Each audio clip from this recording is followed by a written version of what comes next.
আজকে শুরু হলো আর একটা দিন। আজকে রবিবার। দেখো কীভাবে শুরু হলো দিনটা। তো হেলো এভরিওয়ান, আমি অনামিকা। দেখো ব্রাশটা আমার সকালে দাঁত মাজতে গিয়ে ভেঙে গেল। যাই হোক এই ছোট্ট ব্রাশটা দিয়ে, ভাঙা ব্রাশটা দিয়ে আমি আপাতত দাঁতটা মেজে নিলাম।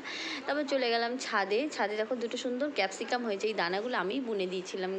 তো ভালোই হয়েছে, দুটো ক্যাপসিকাম হয়েছে। তারপর এদের সাথে একটুখানি সময় কাটালাম। কাটানোর পর চলে আসলাম নিচে আসার পরে বোন দেখি চা বানিয়ে রেখেছে। তো যাই হোক দাঁতটা মেজে তারপর চা খেয়ে নিলাম। চায়ের উপরে শর্টটা কিন্তু কেউ খাবে না। তারপরে খেয়ে নিলাম একটু চিড়ার পোলাও। তারপরে দেখো রান্নাবান্না করে দুপুরবেলা দেখি যে খুব বৃষ্টি আসবে বলে, দেখি আকাশটা কালো মেঘ করে গেছে আর বৃষ্টি হচ্ছিলো একটু একটু। তারপর চলে গেলাম ছাদে, গিয়ে একটুখানি ভিডিও বানালাম আর একটু নাচানাচি করলাম। করার পর দেখি মুষলধারে বৃষ্টি আসলো। তারপর যাই হোক বৃষ্টিতে তো ভিজতে আমার খুব ভালো লাগছিলো। সেই ছোটোবেলার কথা মনে পড়ে যাচ্ছিলো। বৃষ্টিতে এরকম ছোটোবেলায় স্নান করতে গেলে মা খুব বকাবকি করতো, তাও করতাম আর মারের ভয়ে পালাতাম। তো যাই হোক এখন তো বকা দেওয়ার কেউ নেই। যাই হোক বৃষ্টিতে ভিজছি, খুব ভালোই লাগে বৃষ্টিতে ভিজতে। তারপরে চলে গেলাম স্নান করতে, স্নান টান করে আসলাম। স্নান করে এসে তারপর চলে গেলাম একটুখানি ঠাকুর ঘরে, একটুখানি ঠাকুরকে প্রণাম টনাম করে নিলাম।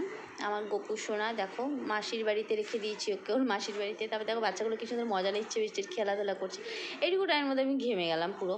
তারপর দেখো ওই পাগলি বসে জানলা দিয়ে কী বৃষ্টি দেখছে কী দেখছে। তারপর এখানে একটুখানি প্রসাদ খেয়ে নিলাম। খাওয়ার পরে ফ্রিজ থেকে পেয়ারাটা বের করে রাখলাম, কারণ খাওয়ার পরে ফল না খেলে আমার ভালো লাগে না। তারপর এখানে আজকে হয়েছে দেখো ফ্রাইড রাইস আর চিকেন কষা, চিকেন না চিকেন কষা হয়েছে।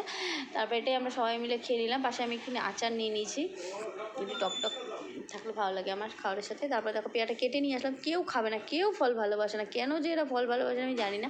ফল খাওয়াটা খুব দরকার, তো আমার তো খুবই ভালো লাগে। তারপরে একটু ফল খেয়ে নিলাম।